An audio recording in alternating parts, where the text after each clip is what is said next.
Détruisez les œuvres du diable. Shalom, bien-aimés dans le Seigneur. Notre méditation du jour s'intitule Détruisez les œuvres du diable. Première partie.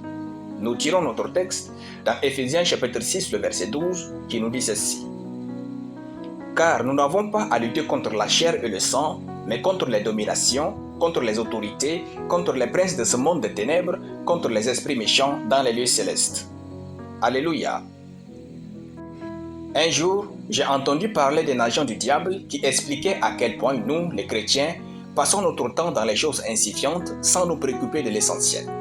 D'après cette entité du monde obscur, ils subissent une forme de privation alimentaire pendant plus de 10 mois dans le but unique de détruire les familles et les mariages. En utilisant des incantations précises, ces agents du diable engendrent des problèmes dans la vie des couples pour les amener à divorcer.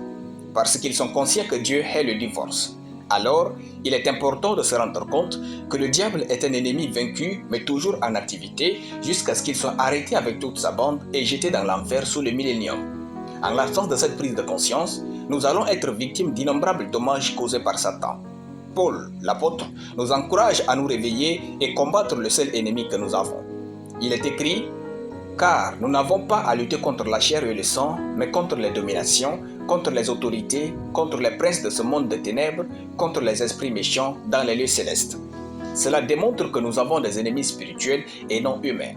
Par conséquent, ces individus qui nous détestent et nous maltraitent en raison de notre foi en Dieu sont juste fréquemment manipulés par des esprits démoniaques. C'est pourquoi vous êtes détestés par certaines personnes sans que vous ne les ayez offensées.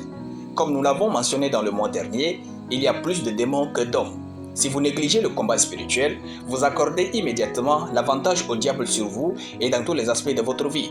Le diable ne vous laissera jamais tranquille à cause de votre amour pour Dieu et de votre fréquentation régulière à l'église locale.